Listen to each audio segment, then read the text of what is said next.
I made them pay for every last cent of their scam by sinking over 100 cars in a pit of mud. And it all started with a simple act of charity my grandfather offered their church. To understand how it got to that point, you need to understand the world I grew up in. My grandfather, Arthur, owned a sprawling 150-acre forest campground. It wasn't just land, it was a kingdom of nature, dotted with over a dozen buildings. There were common rooms, a beautiful ceremony hall, a huge barn, and 18 different cabins nestled in the woods. It was the kind of place companies used for retreats, couples chose for weddings, and camps booked for a real wilderness getaway. Whenever a camp involved horses, my grandpa Arthur would enlist us grandkids to help out. By the time I came along, he'd had his fill of dealing with city folk who thought they were horse experts after a single pony ride at a state fair. He preferred having family around. My connection to that land ran deep. I learned its secrets not just from helping out, but from living it. When I was about 11,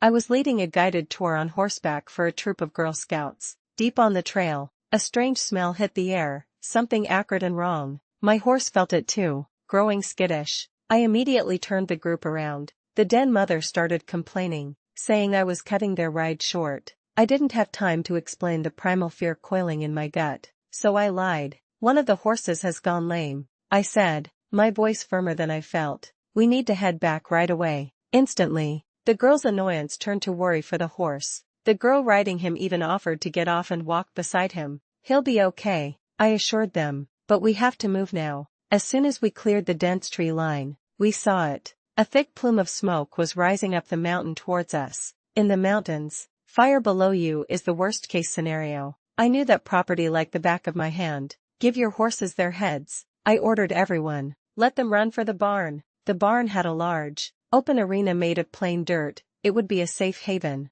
I held back slightly, watching the girls cling to their horses for dear life, praying none of them would fall. We thundered back into the arena, safe but shaken, many of the girls in tears. My older brother, Mark, was there to calm everyone down, telling the girls they'd be earning a few extra badges that day for their courage, which managed to bring a few smiles back. The fire hadn't reached our property yet, but that day I learned about my grandfather's secret weapon. I knew about the large water tanks from having to help clean them, but I never grasped their sheer scale. That day, I watched Arthur's water system nearly choke out a forest fire on its own. 5 small 30,000 gallon tanks were connected to fire department hydrants. 3 medium 65,000 gallon tanks fed a property-wide sprinkler system that soaked everything, turning pavement and paths to mud. And the 2 largest tanks, holding 120,000 gallons each, were used by the firefighting helicopters.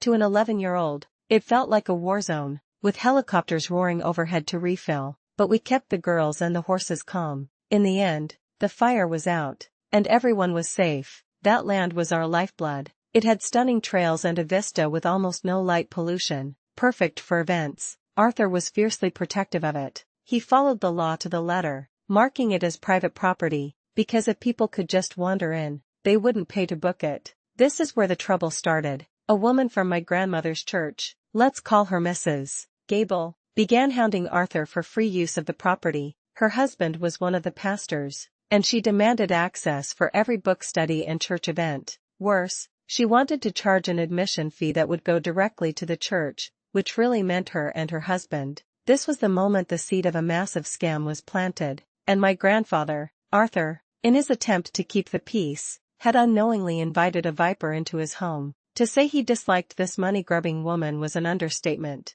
To keep peace with his wife, Eleanor, he agreed to host a few free events a year for the church youth. These were incredible 3-day weekends with food, horseback riding, fishing, all of it completely free. He even ran similar free camps for other kids in the valley. We grandkids all pitched in to help run them. For 5 years, this continued. Then, when I was visiting the church with my brother Mark, we stumbled onto the truth. Mrs. Gable tried to sell Mark, whom she mistook for my father, on the upcoming camp. She was charging families almost $300, and even offered sponsorships for kids from families with less money to get a discount. She was squeezing every last penny from her fellow churchgoers. Mark's face went crimson as he calmly asked for confirmation of the event details. We were actually there to ask the head pastor to visit our grandmother, Eleanor, who was now bedridden. but midway through the sermon, led by Mrs. Gable's husband, Mark whispered to a woman nearby, confirming the pastor on stage was indeed the husband. Then he stood up. "No one in this church knew us. Mark has a voice that fills a room without him even trying." And when he spoke, the entire congregation of over 200 people froze. "I'm surprised you can stand on that stage and speak of honesty," he boomed, his voice echoing in the sudden silence. "You and your wife are crooks. You've been stealing from these people for who knows how long." The pastor was dumbfounded. "Excuse me, sir, what are you talking about?" "My grandfather runs the horse camp your kids are attending this weekend," Mark declared. "He has never charged any family a single cent for it. He hosts these events for free and his own grandkids help run them. I should know. I'm the stable master for the event." You could have heard a pin drop. Then, a woman with 5 children sitting with her stood up, her face a mask of fury. "What do you mean, he doesn't charge?" Mark nodded. "My granddad pays for their food, lets them use the horses, and has his family teach them." "Hey, Josh," he said, pointing to one of the woman's older kids. "Remember me?" The boy stared, then slowly nodded, confirming Mark worked at the camp. Chaos erupted. In the screaming match that followed, Mrs. Gable somehow vanished. It turned out her husband, the pastor, genuinely thought she was giving all the money to my grandfather. She hadn't even put it into the church's accounts. The estimated total she got away with before disappearing into the night was a staggering $105,000. My grandfather was incandescent with rage, but at Eleanor's request, he didn't let his bitterness affect the kids. We hosted the now truly free camps as planned, but the number of attendees nearly doubled to 50 per session. Every bed was full, and our hearts were raw. I was just a kid, but I felt cheated too, and I tried my best to hide it, just like Arthur. Now, we get to the revenge. Fast forward about 9 years. I was 20. This was the era of dial-up internet and yellow pages, where my grandpa's venue was still listed. Grandma Eleanor's health had taken a sharp decline,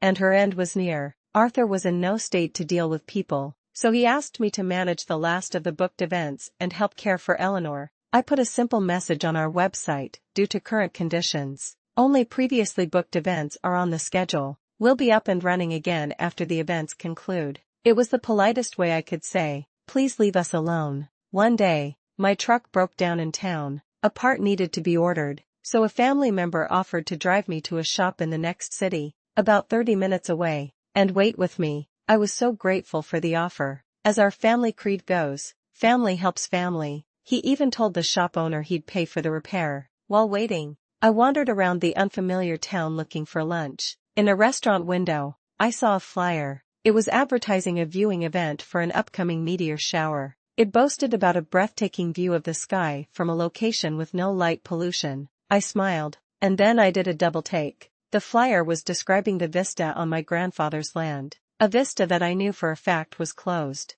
Mrs. Gable had made a fatal mistake. She underestimated the girl who grew up on that mountain, believing her to be long gone, never imagining that the quiet child who once led Girl Scouts to safety from a fire had grown into a woman who knew the land's every secret, including its power. I frantically scribbled down the info. Back home, I confirmed no event was scheduled. We only had parking for maybe 40 cars, so I was curious. Using my uncle's out-of-state cell phone, I called the number on the flyer, putting on my best bubbly, clueless girl voice. "Hi, I found your flyer. It sounds like so much fun," I gushed. The host, her voice sickeningly sweet, confirmed it would be beautiful, but I hesitated. "I'm worried about parking. Is my car gonna get all dirty?" "Oh, no worries," she chirped. "The $20 fee is for parking in a pasture, but we have premium parking for $40. Is there any other fee?" I asked. "Yes, a $5 fee per person at the entrance. Make sure to bring cash.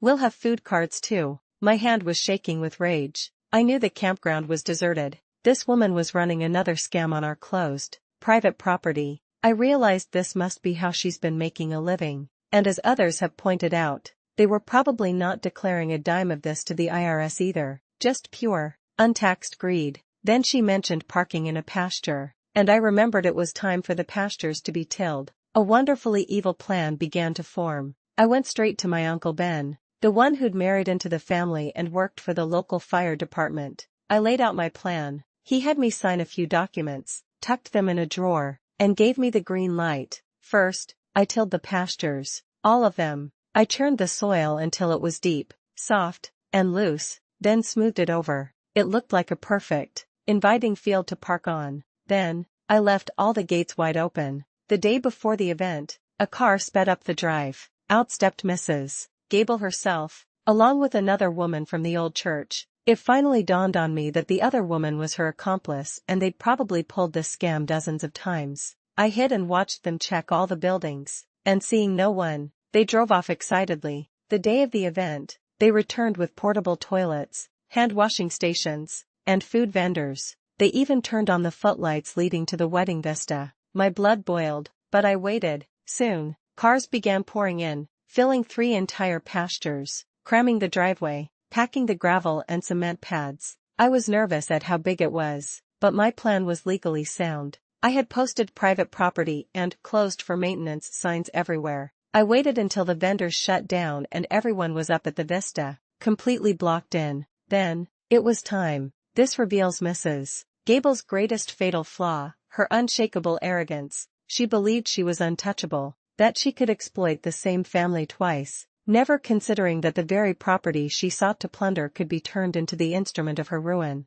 I started with the pastures. I turned on every fire sprinkler on the property. These weren't lawn sprinklers. These were industrial monsters designed to douse a forest fire. The beautifully tilled soil instantly turned into a thick, inescapable mud bog. The system drenched everything, the vista, the paths, washing out the road. Within minutes, more than 100 cars were sunk up to their tires, some up to their doors. I took special pleasure in letting the air out of Mrs. Gable's tires and making sure the sprinklers gave her car extra attention. It sank deep. As the screaming started from up the path, I shut the system off after a timed 10 minutes and hiked out of there. By the time the police made it up the impassable road, I was back at my grandparents' cabin, with family members vouching I'd been there all night. When the police questioned me, I feigned surprise. An event? I asked. No, the campground is closed. We told the police department that a month ago. You must be talking about the annual fire safety test for our water tanks. We have to test the pressure by running them on an automatic timer for 10 minutes. My Uncle Ben, the fireman, produced the official permit to test the system. After all, he explained to the officers, those tanks were paramount for the fire department's helicopters. Mrs. Gable and her partner were caught and charged with a laundry list of crimes, including trespass and reckless endangerment. The other woman was found to be the very same one who had vanished years ago. She was wanted for her previous crimes. They had to pay for everything, the towing services for over 100 cars, the damage the towing did to the property, hotels for all the stranded people, and mountains of legal fees. Every last dollar they had scammed over the years was sunk into fixing the damage they'd caused. It costs a lot to dig that many cars out of the mud. In the end, the story serves as a powerful reminder that exploiting the kindness of good people is a dangerous game. My family's creed is that family helps family, and I was just helping my grandfather protect ours. When a family like that decides to collect a debt, they make sure it's paid in full. They got their perfect revenge. But what would you have done in my situation? Let us know in the comments.